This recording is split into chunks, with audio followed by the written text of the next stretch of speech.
전세기간이 만료돼서 이사를 가야 되는데 이사할 곳으로 보증금을 내야 하는 세입자와 계약금을 줄 수 없다라는 집주인. 전세금 반환 문제는 이외로 빈번하게 터져 나오고 있어요. 만약에 세입자가 새로운 보금자리에 계약금을 걸고 이사 날짜까지 받아놓은 상태에서 집주인이 계약금을 돌려주지 않는다면 문제는 꽤나 복잡해지겠죠.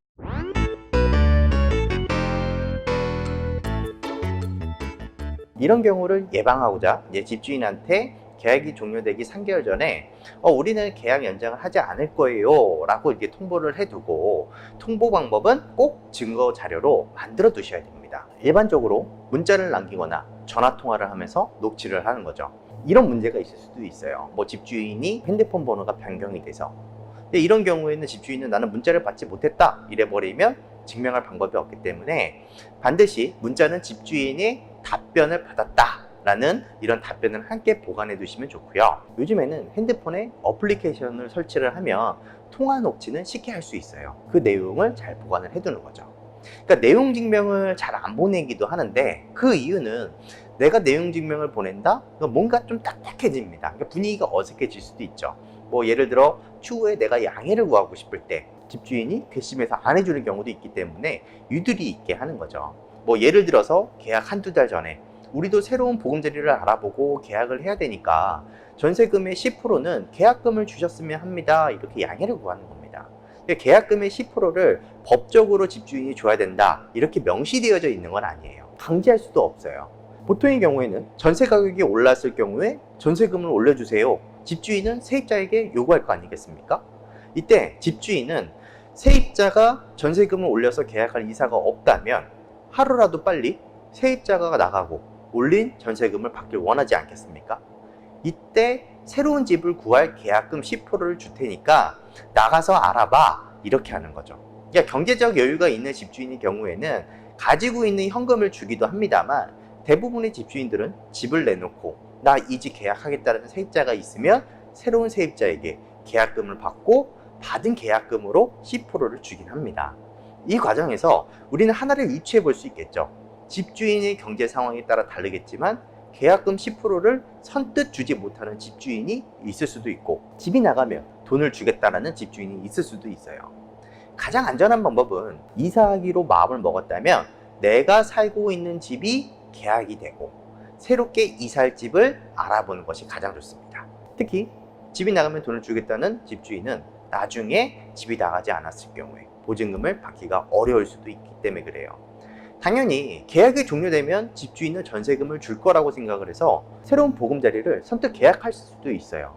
근데 이런 상황은 저는 이렇게 생각합니다. 스스로 나한테 시한폭탄을 다는 거랑 똑같다.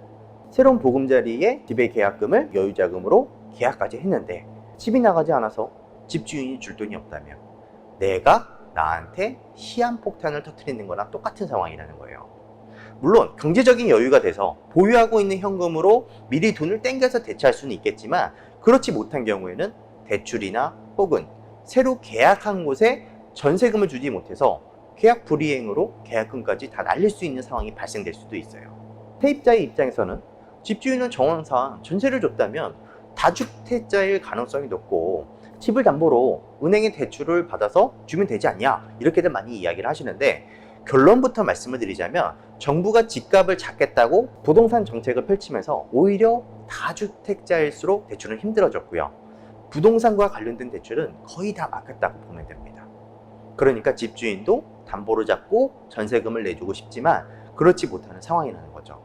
그래서 요즘에는 내가 계약했던 시점과 현재와 시세 차이가 크지 않을 때에는 만기 한 달을 앞두고 서로 눈치만 보고 아무 말 없이 지나가면 같은 조건에서 세입자가 2년 동안 살 수 있다고 하는 것을 묵시적 갱신을 많이 활용하기도 하는데, 요즘처럼 전세금이 내려가는 추세일 때는 전세금이 더 낮아지겠죠.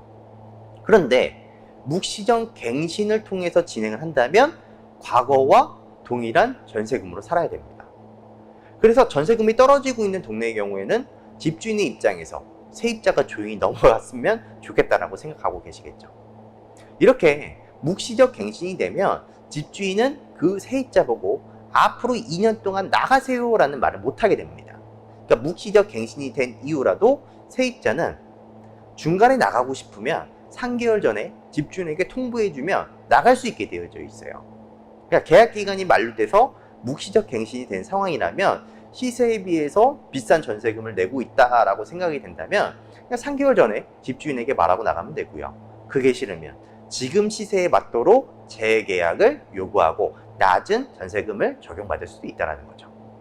전세금 변동 없이 똑같은 조건으로 그냥 계약을 유지한다면 계약서는 또다시 쓰지 않으셔도 됩니다. 기존의 계약서만 잘 보관하고 계시면 계약이 이전과 동일하게 유지가 되고 그 효력도 유지가 됩니다. 이런 상황은 있을 수 있어요. 전세 대출을 받은 경우에는 대출 상황이 있기 때문에 양해를 구해서 기존과 동일한 내용으로 날짜만 갱신된 계약서로 받아야겠죠. 이게 아니라면 전세금을 올려준 경우도 있겠죠. 이땐 전세 계약서를 한 장 꼭 쓰셔야 되는데 3억에 살다가 5억으로 전세금을 올려줬다면 올려준 금액에 대해서 따로 쓰셔도 되고 전체 금액 5억에 대해서 계약서를 꼭 쓰셔야 됩니다. 그리고 나선 꼭 새로운 계약서에 확정일자를 받으셔야 올려주신 보증금도 보호를 받을 수 있습니다. 제가 지금까지 말씀드린 건 평화적으로 해결할 수 있는 방법과 노하우였다면 이제는 강대강으로 대립하고 있을 때 세입자가 할 수 있는 부분에 대해서 말씀을 드려볼게요.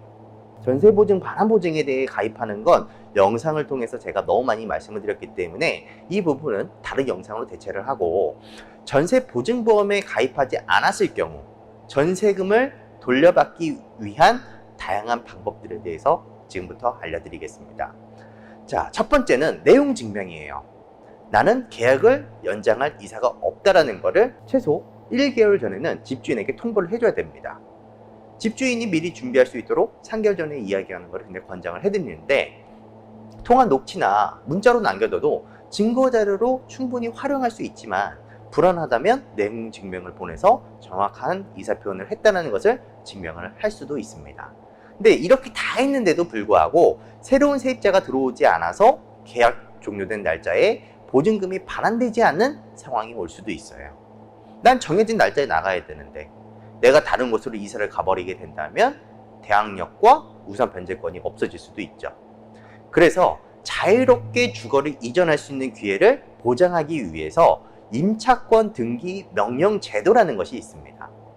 전세금을 돌려받지 못했을 때 수대지 관할법원에 임차권 등기 명령 제도를 신청을 하고 이사를 가게 되면 대항력과 우선 변제권이 유지가 돼서 보증금을 반환받으실 수가 있어요. 임차권 등기 명령을 신청을 하면요, 그 신청이 받아들여지는 시기까지 걸리는 게 약 2주 정도 소요가 됩니다. 그러니까 등기한 이후에 효력이 발생이 되기 때문에 반드시 임차권 등기가 완료가 됐는지 등기사항 증명서를 통해서 확인한 다음에 이사를 하셔야 됩니다. 뭐 임차권 등기를 한 세입자의 경우에는 이제 집주인에게 진열세를 내줘도 무방하고요. 그 이후에 전세 보증금과 지연 이자 그리고 임차권 등기 비용까지도 청구하실 수가 있어요. 그리고 임차권 등기 명령을 신청한 후에 한 달이 지나도 집이 나가지 않아서 보증금을 주지 않으면 임대차 보증금 반환 청구 소송을 낼 수 있습니다. 이게 이제 전세 보증금 반환 소송이라는 건데 집주인이 전세금을 돌려주지 않고 버틸 경우 먼저 내용 증명을 발송을 하고 그 다음에 임차권 등기 명령 신청 그리고 임대차 보증금 반환 청구 소송 그리고 강제 경매순으로 이어지는데요. 가장 먼저 취할 수 있는 방법은 집주인에게 내용 증명을 보내는 거예요. 그래서 제가 이전에 이 한 단계를 줄이기 위해서 내용 증명을 발송하라고 했던 거죠. 문자나 통화 녹취도 이 내용 증명의 효력을 가지고 있기 때문에 문자나 통화 녹취로도 가능하다. 자, 그런데 이 임차권 등기가 설정된 집은요, 새로운 세입자를 구하는데 어려움을 겪을 가능성이 높습니다. 등기부등본에 임차권 등기 설정이라고 표시가 되어져 있기 때문에 새로운 세입자가 당연히 이건 뭐야? 하고 꺼려할 것이고 추후에 나도 이렇게 전세금을 돌려받지 못할 수도 있겠구나.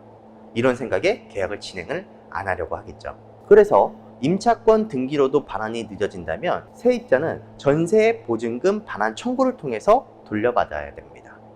그런데 보통 소송과 경매 절차가 6개월 이상의 시간이 소요가 돼요.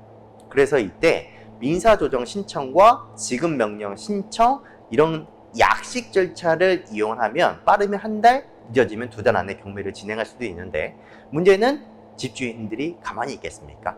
집주인이 이의 신청을 할 경우에는 시간이 다시 6개월로 소요가 될 수가 있어요. 그래서 집주인은 이를 악용해서 소송 기간을 길게 끌고 집이 빨리 나가는 것을 기도하시는 분들이 더러 있다라는 거죠. 이때까지 일부러 길게 늘어질 일은 없겠지만 반환 청구 소송에서 승소 판결문이 나오고 집행문이 나오면 임대인의 소유 재산에 강제 집행을 할 수 있게 되는 권한을 가지게 되고요. 또 이 경매에 물건이 넘어가면 최우선 변제권과 우선 변제를 주장하는 권리신고와 배당 요구 신청서를 법원에 제출하면 됩니다. 그리고 이제 임대인에게 인지대, 송달료, 그리고 대출을 받아서 이자가 발생했다면 그에 따른 손해 이자, 그리고 변호사 선임 비용의 전부는 아니겠지만 일부는 받을 수 있기 때문에 같이 청구를 할 수 있다는 거죠. 가장 좋은 거는 서로 대화를 통해서 좋은 상황을 만들어 나가는 거예요.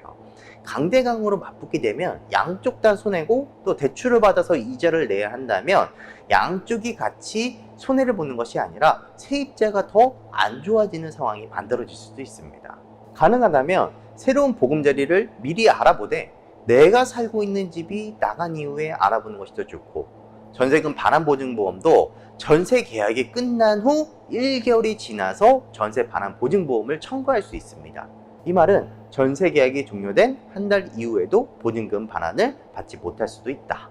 그러니까 이 점을 여러분들이 알고 계신다면 지혜롭게 대화로 풀어나갈 수 있겠죠.